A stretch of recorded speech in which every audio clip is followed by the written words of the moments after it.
No final do século VIII, uma onda de violência aterrorizou os moradores da costa norte da Europa. Ataques vikings. Eles saqueavam e matavam, e a cada ataque os rumores aumentavam. Foi como se as portas do inferno tivessem sido abertas. Seus líderes foram lendas vivas. Ivar, o Sem Ossos, Eric, o Vermelho, e Harold, o Dente Azul. Homens cuja fama veio da brutalidade. Nossos pesquisadores vão investigar o mundo em que viveram e revelar uma imagem de uma cultura sangrenta, mas muito avançada. Eles vão reconstruir a fortaleza de Harold, o Dente Azul, o primeiro rei dos vikings.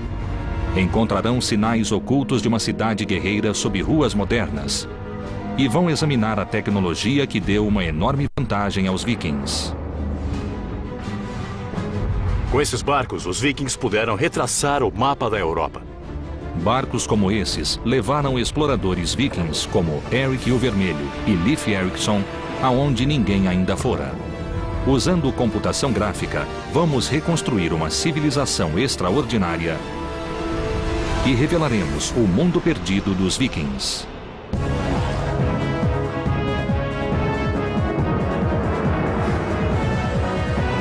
Mundos Perdidos, os Vikings. Assassinos, bandidos, bárbaros, pagãos. Embora a cultura viking tenha morrido há mais de 1000 anos, sua reputação permanece. Os pesquisadores Jonathan Foyle e Helena Hemmerle querem descobrir a verdade sobre esses guerreiros e seu mundo. Helena Hemmerle é uma arqueóloga de Oxford e estuda culturas europeias antigas. Um dos mistérios genuínos sobre esse período é o motivo de os vikings surgirem. O que os levou a atacar e também a colonizar da forma que fizeram. Jonathan Foyle é um historiador de arquitetura que estuda construções para entender as culturas que as erigiram. Parte da experiência viking é viver com materiais brutos. A terra e o fogo, o vento e a água, eles viviam em integração com os elementos. Os historiadores sabem a data de início da campanha viking de terror, 793 depois de Cristo. Tudo começou com um ato de sacrilégio.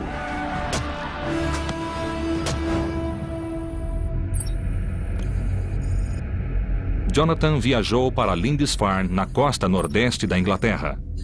Havia um monastério aqui. Na época, era um dos santuários mais sagrados da cristandade. Nós herdamos uma imagem dos vikings como sendo piratas sedentos de sangue, e essa reputação surgiu aqui, em Lindisfarne. As notícias do ataque viking espalharam-se depressa pela Europa.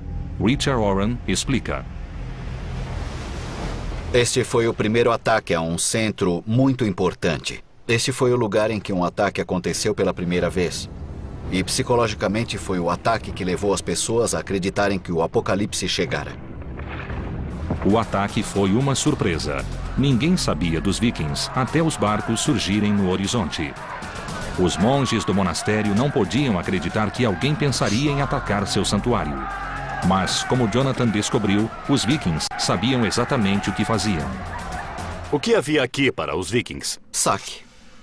Objetos valiosos, pequenos objetos de metal e coisas assim. Mas eles também queriam escravos, que eram uma cara mercadoria. O mosteiro era famoso pelas relíquias e tesouros. Sua única proteção era a fé. Acreditavam que ninguém ousaria violar o solo sagrado. Eles não tinham defesas, era um mosteiro. Mas eles deviam ter uma muralha ou coisa assim ao redor do mosteiro. Algo como isso aqui. Tinham, sim, um muro que circundava todo o lugar. Ele separava o espaço sagrado interior do mundo externo. Mas era, de fato, apenas uma linha de demarcação. Subindo até o ponto mais alto da ilha, Jonathan e Richard criaram uma imagem da comunidade que os vikings destruíram. O que os vikings viram por aqui há mais de 1000 anos? Certamente nada como isto. Nenhuma das construções de pedra que vemos agora. Não havia nada parecido, nada disso existia. Era uma comunidade monástica. Mas onde vemos a igreja paroquial ali e a igreja do priorado aqui, era o local do mosteiro saqueado pelos vikings. Em vez de construções de pedra, pense em madeira. As estruturas simples de madeira de Lindisfarne eram assim em 793. Essas construções modestas continham, no entanto, um tesouro de riquezas e eram um alvo perfeito para os vikings pagãos. Este lugar era muito mal defendido, feito de material inflamável, e não seria difícil para os vikings chegarem em alguns barcos e destruírem todo o mosteiro. De modo algum. Não havia nada aqui que resistisse a eles, e se quisessem destruir, podiam apagar esse lugar da face da terra. Os ataques vikings eram rápidos. Eles chegavam de surpresa, atacavam, matavam, saqueavam e queimavam. Lindisfarne ficou em chamas, criando um padrão para os ataques vikings. O monge Alcuin, que estava na corte do imperador na Europa, escreveu cartas de condolência. Ele soubera das coisas terríveis que aconteceram aqui e, basicamente, elas foram colocadas por escrito e isso as marcou para sempre como um grande evento. E o que eles pensaram sobre esses estranhos cabeludos que provocaram tantos danos? Devem ter ficado atônitos.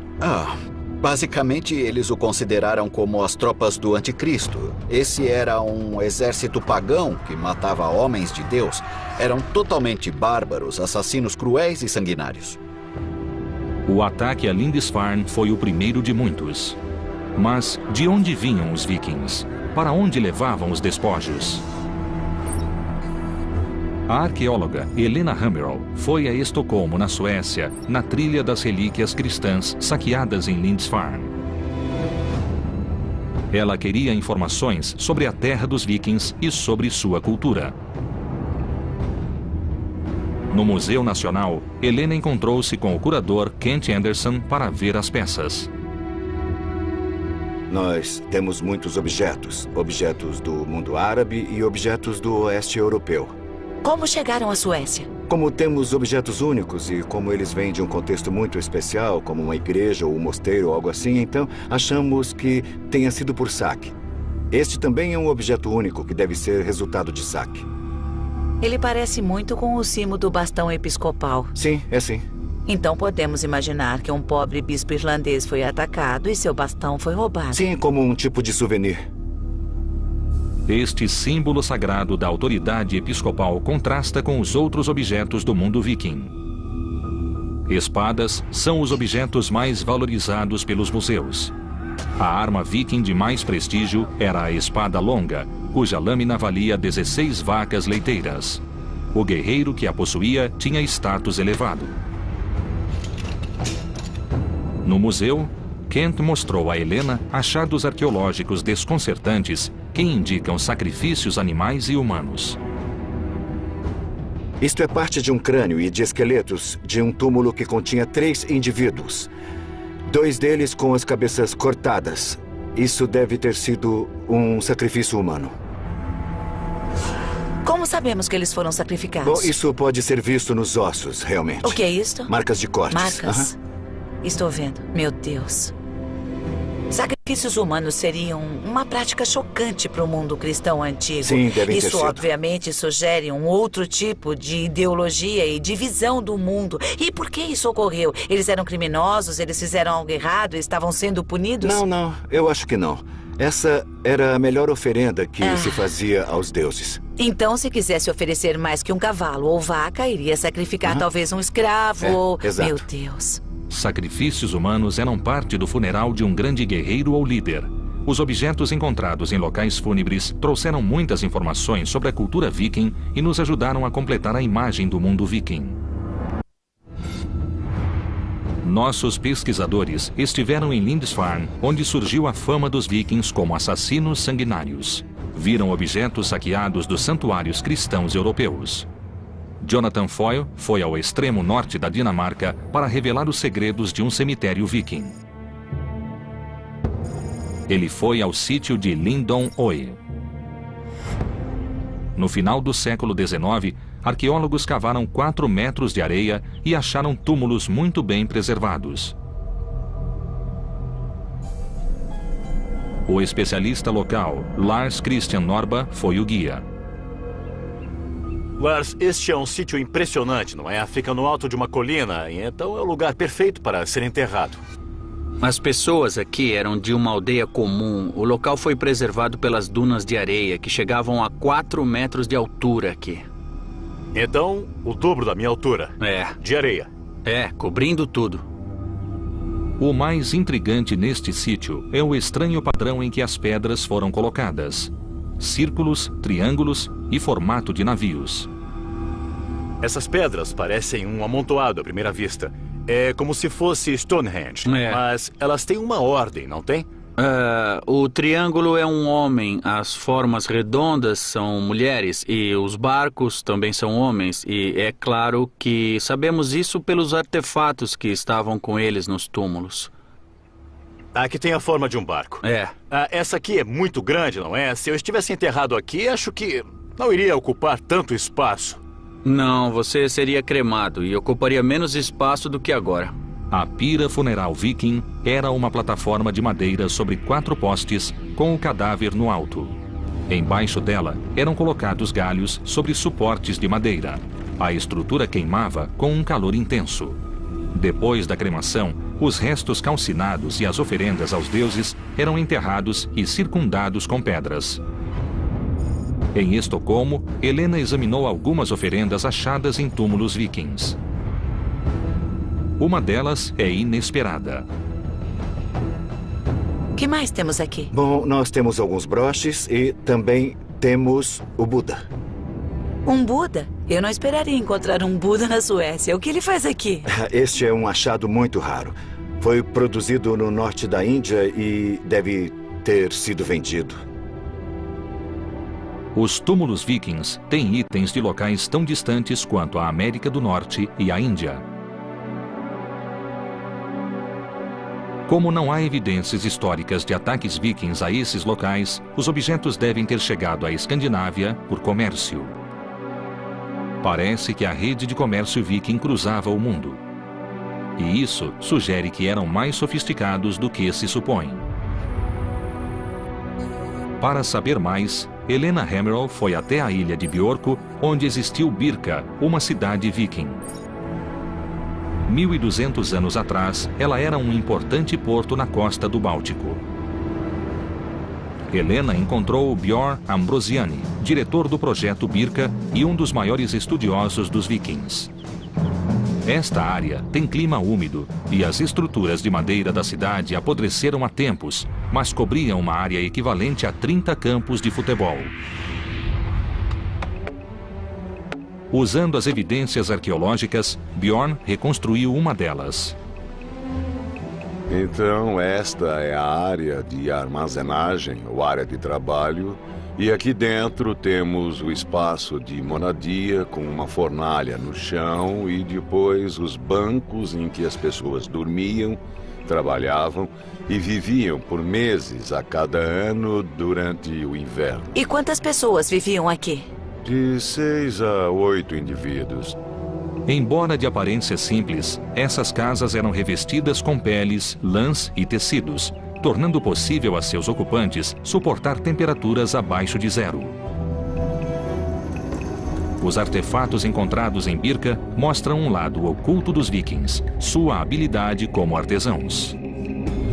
Que tipo de evidências vocês têm do trabalho com bronze? Que tipo de materiais acharam? Temos cerca de 25 mil peças como esta. Certo, temos uma peça de cerâmica queimada com alguns desenhos.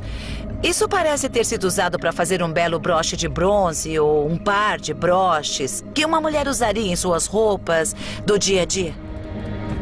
O número de moldes e de objetos de bronze encontrados em Birka sugere que as joias não eram feitas só para uso local, mas também para comércio. As rotas comerciais de Birka chegavam à Rússia e a toda a Europa.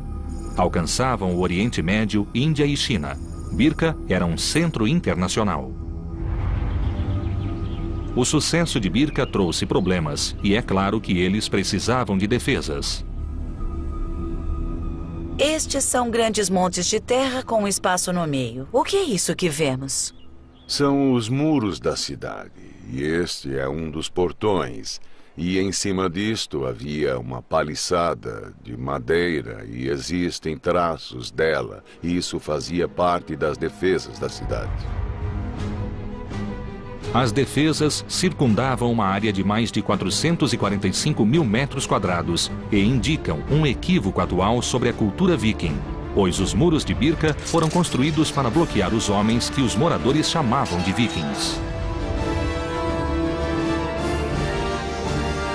Birka era muito bem defendida. Era assim. Mas por que os vikings precisavam se defender de outros vikings? Esta não era uma cidade viking, era uma cidade da época dos vikings.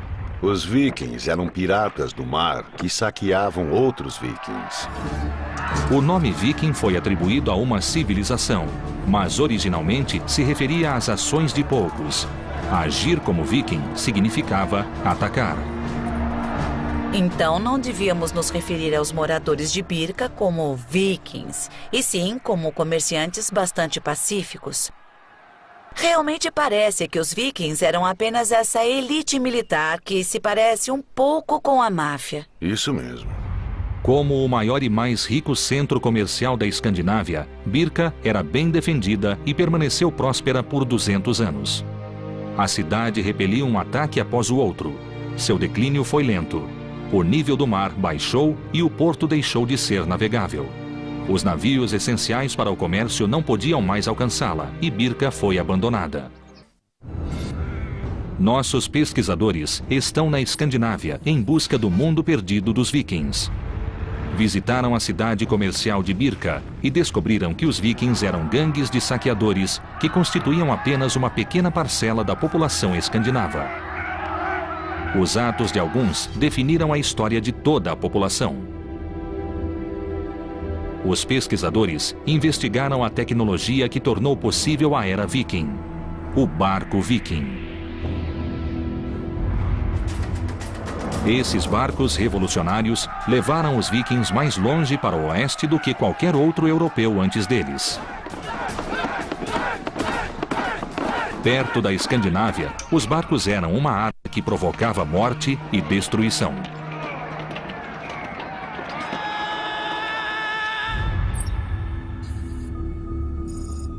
Jonathan Foyle visitou o Museu de Barcos Vikings em Oslo, na Noruega. Ele queria ver o barco Oseberg, encontrado em um sepulcro em 1903. Tem 1.100 anos e está 90% intacto. É crucial para os arqueólogos por ser o mais antigo barco viking com um mastro. Ao acrescentar um mastro e uma vela aos barcos a remo, os vikings aumentaram sua velocidade média para mais de 10 milhas náuticas por hora e também tornaram possíveis as longas viagens por mar. Para saber como o mastro era construído, Jonathan conversou com Bjort Orseth na oficina do museu. Bjort é um dos maiores especialistas no trabalho viking em madeira. Ele estuda a tecnologia do mastro e a razão de ser tão revolucionário. Isso aí é parte da estrutura que está ali? Sim, temos aqui o Masterfisk. Masterfisk? Sim. É como os marinheiros chamam o mastro. Isso. E esse é o modelo de um? Sim, esse é um modelo em escala 1:4. Então isso aqui vai no topo? Sim. E depois nós colocamos isto como trava. Incrível, você encaixa isso aqui e isso não se move mais. Não. O peixe do mastro, assim chamado por ter forma de peixe, mantinha o mastro no lugar.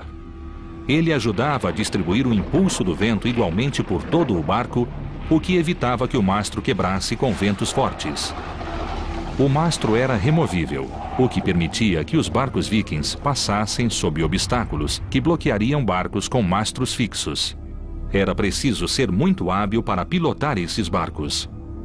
Ao lado do barco Oseberg, encontramos Knut Pasch, especialista em barcos vikings. Onde ficaria o nível da água aqui, no lado do barco? Dá para ver, é onde forma 90 graus, este ângulo aqui. Nesta área aqui. Isso. Então, se inclinasse mais de 9 graus, de fato afundaria imediatamente. Então existe um ajuste de equilíbrio muito delicado nesse barco. Depois de 1.100 anos, ainda se nota a habilidade dos construtores. Está extremamente bem preservado, como se pode ver. E esse ferro não enferruja. Então esses são mesmo os rebites originais? Sim, são sim. Os rebites são feitos de ferro encontrado em pântanos e que não enferruja. Mas o material mais importante era a madeira do casco do barco. É feito de carvalho, 100% carvalho. Quantas árvores seriam necessárias para um barco como este? 80 seria um bom palpite. 80 árvores. Esse é um grande investimento, então. Sim, eles certamente eram caros. Quantos barcos havia numa frota? Temos registros escritos que falam em cerca de 50 e até 100 barcos ao mesmo tempo. Então, 80 árvores vezes 100. Aham. Estamos falando de 8.000 árvores. Isso é um grande desmatamento. Por usarem carvalhos que demoram 150 anos para crescer, os barcos vikings mudaram a paisagem local e a navegação para sempre. Há uma essência dos vikings nesses barcos. É onde imaginamos que os vikings estivessem em alto mar. Mas, ao ficar face a face com um barco viking de 1000 anos, sentimos um respeito real por sua engenhosidade, por sua destreza e pura determinação. A habilidade e a determinação dos vikings é aparente no Museu Roskilde, na Dinamarca. Helena veio investigar como o projeto revolucionário dos barcos mudou o mundo viking. Ela esteve com Turi Müller, que constrói barcos com técnicas e tecnologias vikings. As ferramentas que está usando são similares às que eles usavam na era viking? Tentamos fazer o mais igual possível. Podemos ver pelas partes escavadas. Algumas vezes não conseguimos achar todas as ferramentas que vemos nas marcas no barco. Que sistemas de medida usavam? Sabemos o que usavam na era viking para fazer isso? Não sabemos. Existem muitas teorias, mas na construção de barcos tradicionais, a gente faz isso pondo ao lado. Sim, então usavam padrões. Sim. Quanto tempo se leva para construir um barco como este em que você está trabalhando? Levou 4 anos e meio com trabalho de 5 homens. Mas eu acredito que eles provavelmente preferiam construir com muito mais gente que isso, sabe? Uma equipe maior, Sim. Cada barco exigia muitos homens e recursos. Dentro do museu, existem vários barcos vikings descobertos no fiord nos anos 60. Eles nos mostram mais detalhes do projeto viking. Com Anton Engler, curador do museu, Helena examinou vários barcos vikings. Este foi o auge da construção de barcos vikings. Décadas de experiências produziram uma forma quase perfeita. Este era um verdadeiro barco viking, usado para aplicar a lei? É, um grande escandinavo homem de guerra. Todos os barcos vikings, inclusive o Homem de Guerra, têm as mesmas características. Primeiro, a quilha e as vigas mestras eram presas da proa à popa. Vigas de sustentação apoiavam uma plataforma na qual ficava o peixe do mastro. As tábuas do barco eram superpostas verticalmente e presas com rebites. O barco tinha 3,5 metros de largura e 30 de comprimento.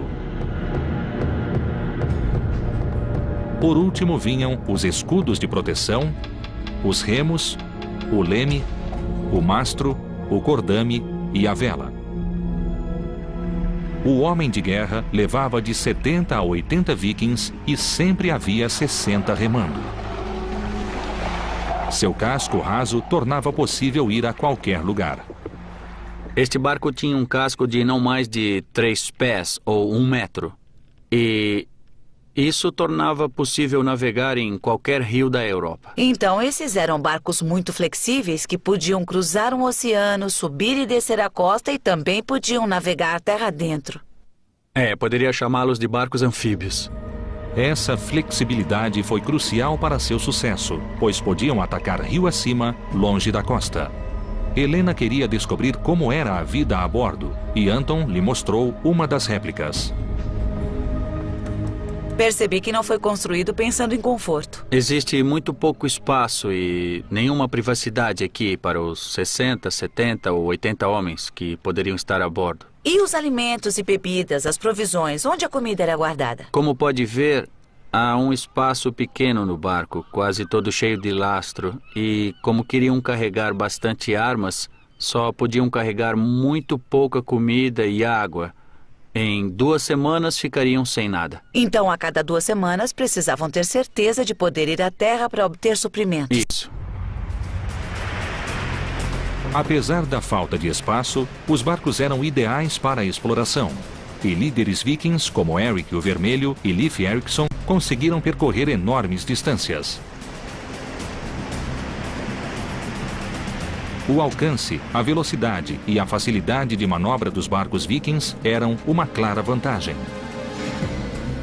No século IX, os vikings pararam de saquear e passaram a invadir. Em 866, Ivar, o Sem Ossos, levou seus homens à Inglaterra, onde sua crueldade tornou-se lendária.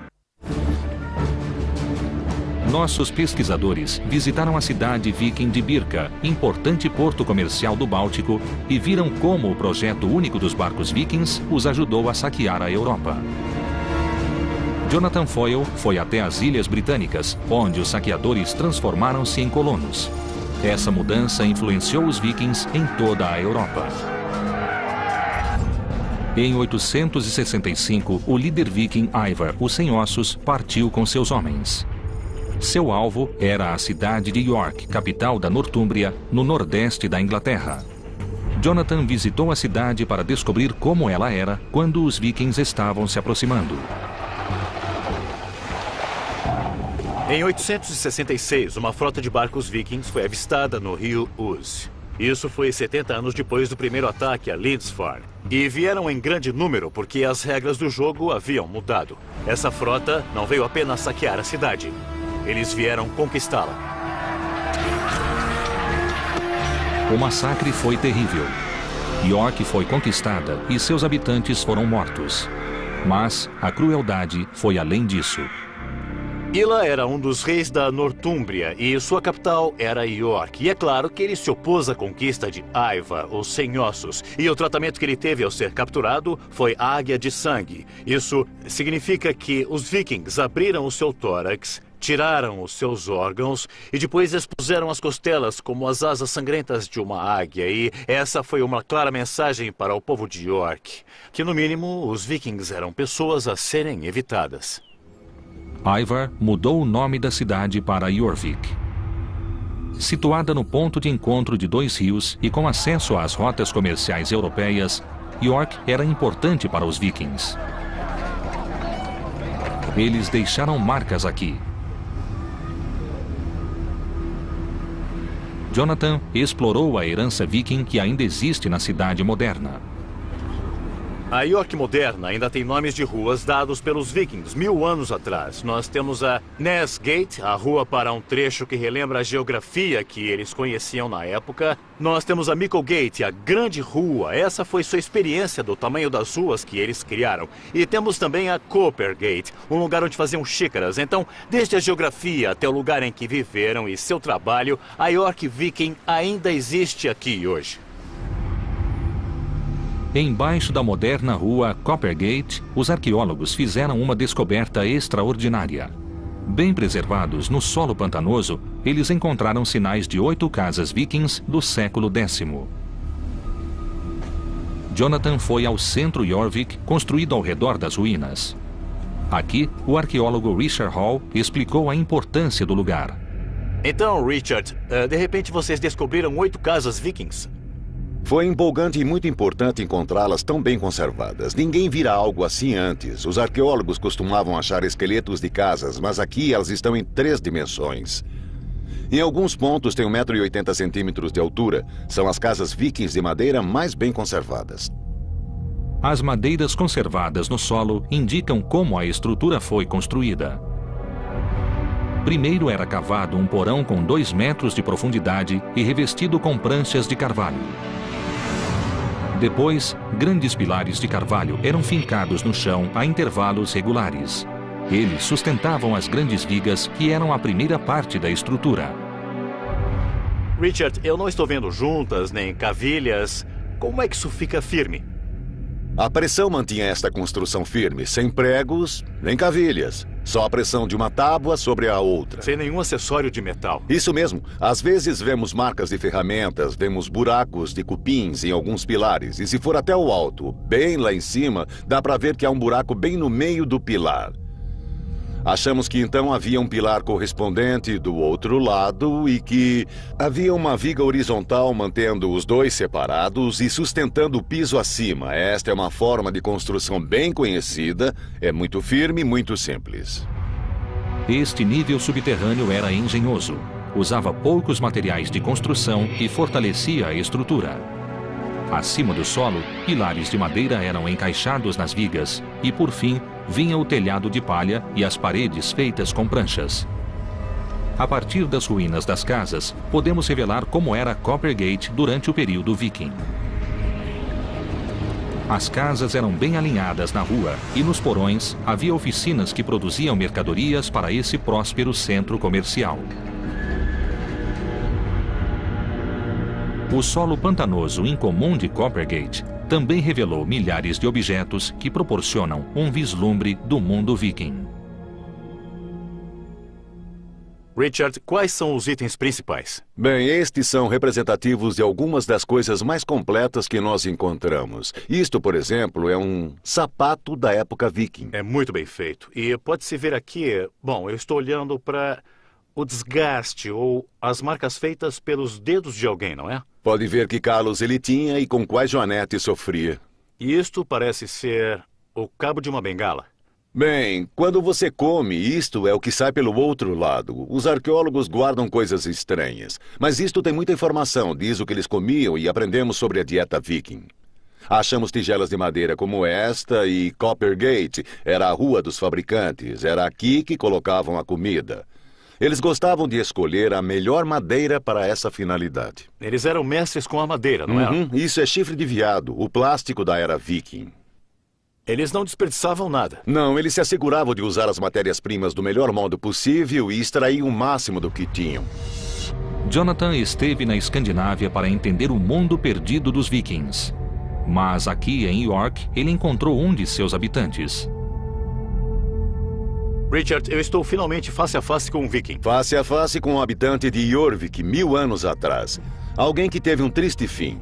Se olhar cuidadosamente para o esqueleto, verá que tem diversas marcas causadas por ferimentos de lâminas. Então, achamos que ele morreu em uma batalha. York era importante e foi cobiçada por vários governantes. O povo de York estava acostumado a lutar para defender a independência.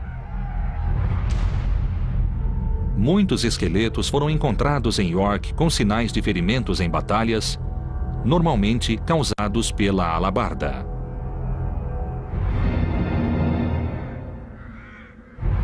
Sob o governo viking, Jorvik tornou-se um próspero porto, um importante centro de comércio internacional e uma base para novas conquistas.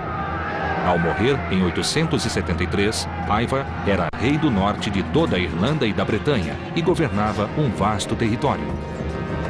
Enquanto as conquistas vikings alteravam o mapa da Europa, na Escandinávia, uma grande rebelião mudava a sociedade viking. Nossos pesquisadores exploraram o território viking e revelaram redes de comércio com a Europa e outros locais. Eles mostraram a extraordinária habilidade viking na construção de barcos e na navegação. Visitaram também o centro da Dinamarca. Em Roskilde, Helena pesquisou sobre Harold, o Dente Azul, um líder viking do século X que uniu a Dinamarca e também foi rei da Noruega. Harold era um viking típico, alto, forte e guerreiro, mas tinha um conflito interior. Embora nascido pagão, Harold converteu-se ao cristianismo. Para concretizar sua visão de uma Dinamarca cristã, ele ordenou a construção de acampamentos circulares, chamados de fortificações em anel, para unir as tribos vikings em luta.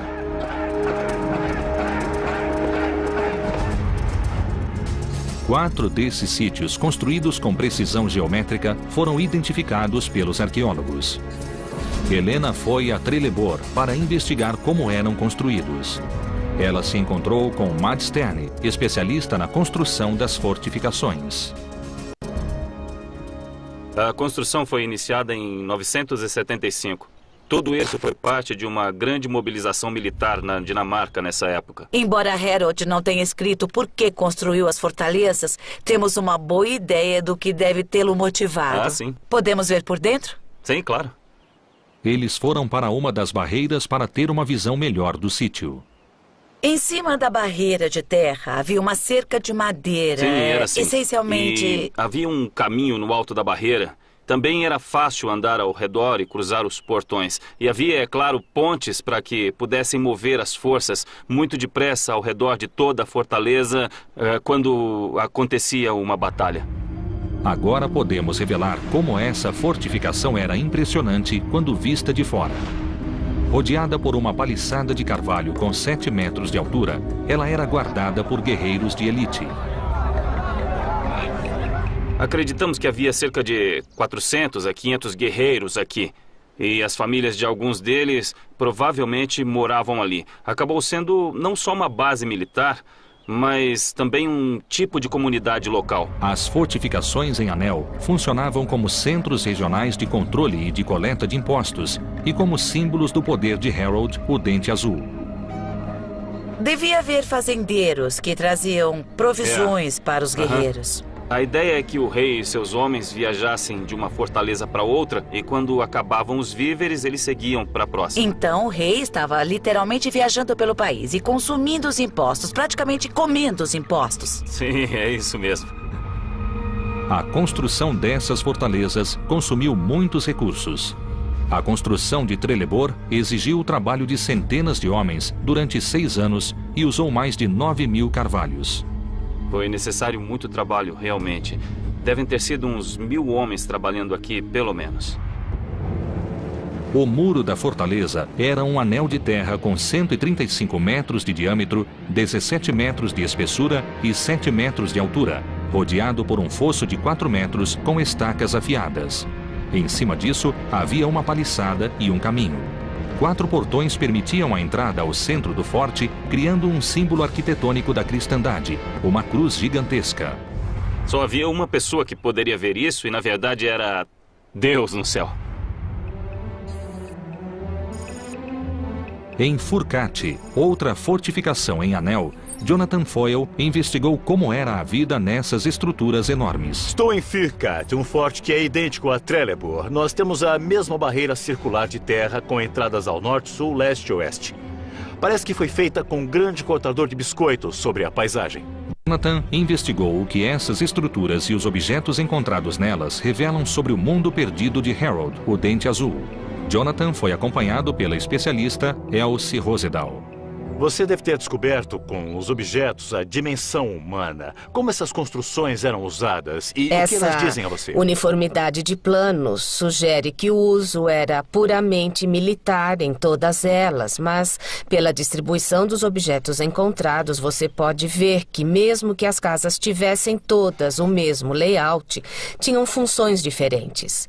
Estas foram estruturas estranhas que surgiram em uma situação política muito específica. Elas foram construídas e não há nada igual em nenhum lugar. Já procuramos em todo o mundo. Com as descobertas em Furcate, os arqueólogos reconstruíram a aparência das construções que existiam aqui. Com 30 metros de comprimento por 8 de largura e sustentadas por mais de 50 estacas inclinadas, as construções eram o foco da vida. Ao reconstruir uma casa em Furcate, os arqueólogos viram que a construção exigia tanto esforço e conhecimento quanto a construção dos barcos vikings. Mas ainda existem dúvidas sobre seu projeto singular. Eu estou perplexo no limiar deste mundo viking. A sensação dominante por aqui é da madeira. Ela o rodeia, é quase como uma tenda de madeira. Tudo que se vê é madeira ou escuridão. Tudo isto é carvalho sólido. Todas as estacas estão fincadas no solo. Eles eram mestres em tudo que usava madeira, como sabemos pelos barcos. E por que a parede é curva? Bem, houve muitas sugestões e uma delas, a ideia do barco, não é muito provável. Mas pode ter sido para que houvesse mais espaço ao redor do fogo. No interior, Jonathan sentiu como era a vida nessas grandes salas. Eu não sei se sou só eu, mas eu sinto vontade de ficar o mais perto possível do fogo. Isso reflete o uso da casa no passado? Coisas importantes aconteciam nessas grandes salas, como, por exemplo, apresentações de poesia. Também havia todo tipo de acrobacia e coisas assim. Reconstruindo o plano da fortaleza, como era no reinado de Harold, o Dente Azul, vemos Furcate como uma estrutura monumental projetada para a guerra, mas que também era o foco da comunidade e da sociedade viking durante as épocas de paz. Porém, as fortalezas não sobreviveram ao homem que ordenou sua construção. Vikings pagãos rebeldes, liderados por seu filho, insurgiram-se contra Harold e sitiaram suas fortalezas sagradas. Houve uma revolta liderada por seu filho Ven, o Barba Fendida, e ele foi morto.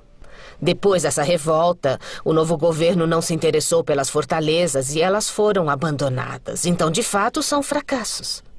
Mas fracassos esplêndidos. Você seria a última pessoa que eu pensaria que chamasse isso de fracasso por causa do envolvimento e do amor que tem por elas. As descobertas de Jonathan em Furcate revelaram a vida nessas fortalezas e também o mundo viking em transição de tribos pagãs para reinos cristãos. A civilização viking progrediu muito em 250 anos. Eles tiveram muito sucesso no que fizeram. Primeiro saqueando e depois colonizando e se fixando nas costas do Atlântico Norte. Os descendentes de Harold governaram um império que incluía Inglaterra, Noruega e Dinamarca. E os vikings fixaram-se em toda a Europa e além dela. Nossos pesquisadores descobriram que a influência viking, iniciada com a violência dos saqueadores e fortalecida com o comércio, só foi possível pelos barcos vikings. Seguindo uma trilha de pistas, eles revelaram que o mundo viking não desapareceu. A capacidade de adaptação e de evolução dos vikings levou-os a criar uma cultura nova e versátil. Essa foi uma civilização mutável, movida por tecnologia revolucionária, governada pela riqueza e que, por quase 300 anos, manteve um império que ainda é visível em muitas cidades. Este era o mundo perdido dos vikings.